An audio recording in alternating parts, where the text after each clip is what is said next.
let's begin with the one that started this obsession, which is Final Fantasy VII Remake. And I actually played this one on the PS4 first, and then when I got my PS5 I decided to get a physical copy of it. For the PS5 they did the Integrate version, which basically has a bunch of extra content as well as the Yuffie DLC, which I have not played yet, but I am really excited to get into it because I've heard only good things about it and I love Yuffie's character so much. I cannot wait to know a bit more about her backstory. But yeah, this game is so amazing and so special to me. Anytime I talk, hear, or see something somewhat related to it, I get overwhelmed by so many emotions, I swear. I know it sounds so dramatic, but you know, when you enjoy something so much and you sort of get this warm feeling inside your heart, that's how I feel about this game. Then we have, of course, the second installment, which is Rebirth. I absolutely adore playing this one. I loved how we get to know the characters on a deeper level, that we are able to see them grow individually, but also with each other. Seeing them having light and fun moments in contrast with getting vulnerable and exposing their struggles really made them feel real and relatable, which was always so moving and interesting. I don't feel like I will ever find the words to express how dear this game is to me. I can only hope you guys take this as your sign to get into it if you have not already. And yes, I do plan on playing the original. I just need to get my hands on the Switch version, which is probably the one I will pick up. And lastly, to conclude with the Final Fantasy VII series, I have Crisis Core. So I have the PSP version as well as the PS4 version. And all I can say is if you have played the main games for Final Fantasy VII but have not played this one yet, please do, especially if you love Zack's character as much as I do and want to know a bit more about his story and his roots to the main plot of the game. I personally played on the PS4 first, but I do also plan on playing it on the PSP, which, if you didn't know, was the console that it originally released on. I can't wait to experience it again because I love this game. Speaking of PSP, I quickly wanted to show you the little charm that I have on right now, which is a little Yasu keychain. Isn't he so cute? I'm obsessed with him. I got it on Meccha Japan and it is actually part of a set which has all of the characters from the Advent Children movie. I want it so bad, but it is so hard to come by for some reason, but hopefully one day I will get my hands on them. My Moogle is starting to get in the way a little bit, but he's gonna stay there. Next up, I have Final Fantasy X and 10 Part 2, I believe that's how you say it. This is one of the most well-known and beloved games from the franchise, and after playing it, I can say it is true to its reputation. It was definitely ahead of its time and is just a classic that you need to check out if you haven't yet. The combat system took me a bit of time to get into at first, but once I did, I found myself having so much fun strategizing and thinking before making a move during the fights. Louis and I, my best friend and sibling by the way, we were always formulating little plans to figure out how we would build our characters and use their abilities to defeat bosses, which was always so satisfying. I feel like the combat system is so relevant even to this day and is probably one of my favorite part of the game, and I did not expect that at first because I am someone who doesn't care that much for how you play a game. Of course I like when it's fun, but it is not the thing that will draw me to a specific game. And so I was pleasantly surprised with how much I enjoyed Final Fantasy X. The characters from the friend group you follow are just so lovable.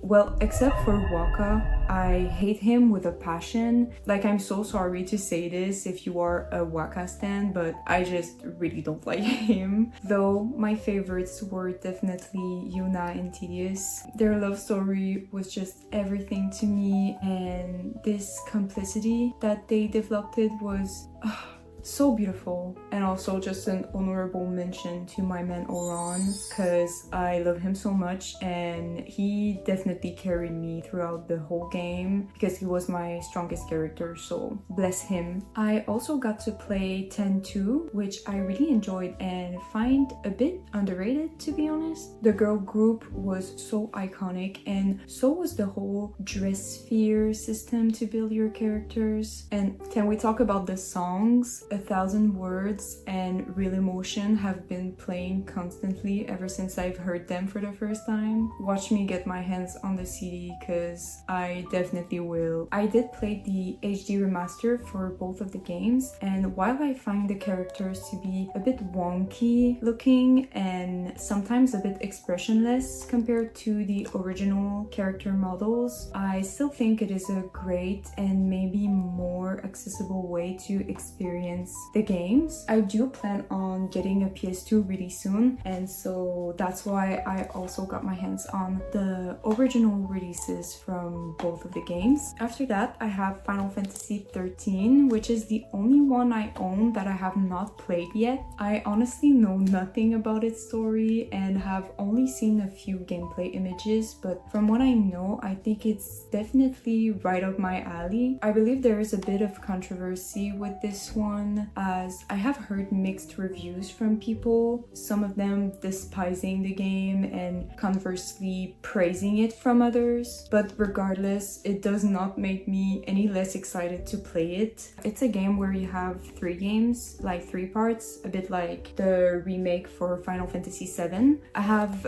the first one here, and then the second one. Lastly, we have the third one, which is called Lightning Returns. I find Lightning's character design so cool, and she always reminded me of Cloud for some reason. Like, she kind of looks like him, isn't she? As well, I forgot to say, but I also own a Japanese copy of the first game. Right now I have like the special cover on it, and it came with my PS3 Lightning Edition console, which I did an unboxing on my channel already. I do not read the language whatsoever, but I still keep it because I find this copy really beautiful. Now, this one I have a bit of a love-hate relationship with, and it is Final Fantasy 15, and this is the Royal Edition, which contains extra content and the DLC for Prompto, Gladio, and Ignis. The reason I feel some anger towards this game is because of the combat system. Maybe it was me who simply did not understand how to play it correctly, but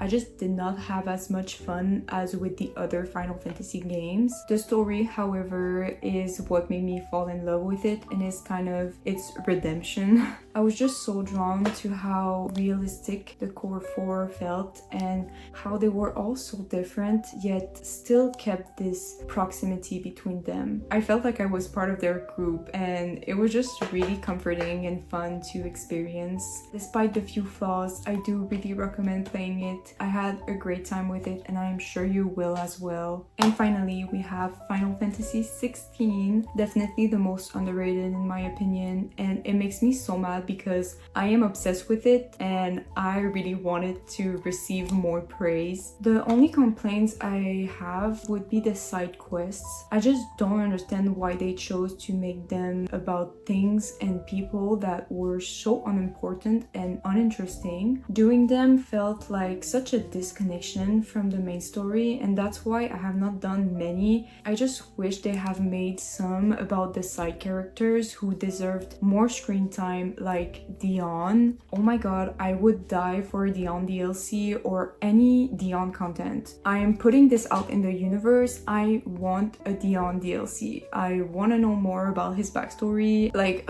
I love Dion. I also really enjoyed the playstyle of it. I know a lot of people did not, but I personally found it quite addicting. I could have said that for all of the games, but the soundtrack, oh my god, it was on point. Final Fantasy music cannot be bad period. Yeah, I just thought I would mention it because the music in this one is just amazing. Overall, this game is genuinely a masterpiece and definitely deserves way more recognition. And so far, these are all of the games I have, but fear not, I do plan on getting and playing the rest of them eventually. If you want, please let me know which Final Fantasy is your favorite. I am very curious to know.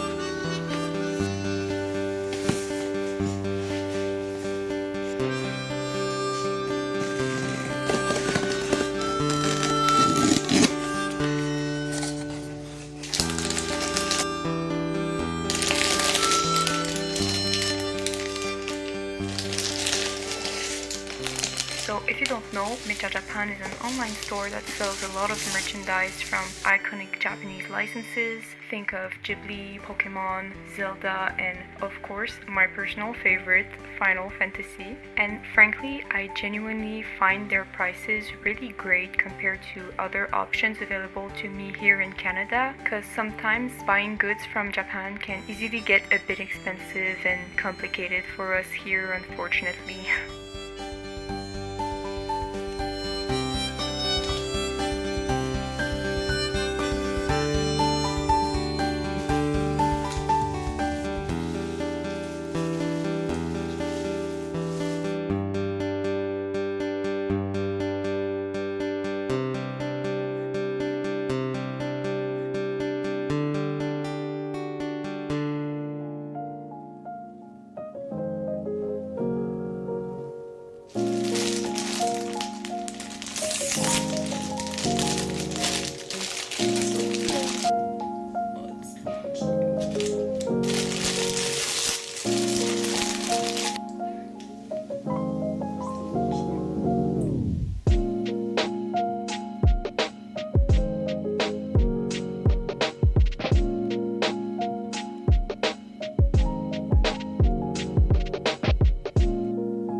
I am so excited to say that Meccha Japan and I have decided to host a little giveaway for you guys, which will give you the chance to win a cloud plush just like the one I got for myself. And all you have to do to enter is simply fill out the Google form linked in the description and follow both me and Meccha Japan on Instagram. I don't accept many partnerships on here, but I always feel incredibly grateful for the chance that I have of working with brands I love.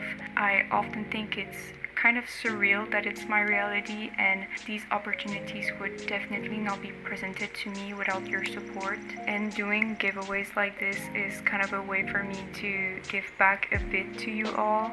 I know it does not compare, but I hope it can make you guys a little happy regardless. And all that to say that I'm very thankful, and also please don't be too sad if you do not win this time, as I do plan on doing many more in the future, I promise. Lastly, a huge thank you to Meccha Japan for working with me, and don't forget to check them out via my link in the description. I also have a $10 off coupon that you can use on any orders over $100, so feel free to treat yourself a little, cause we all deserve it sometimes.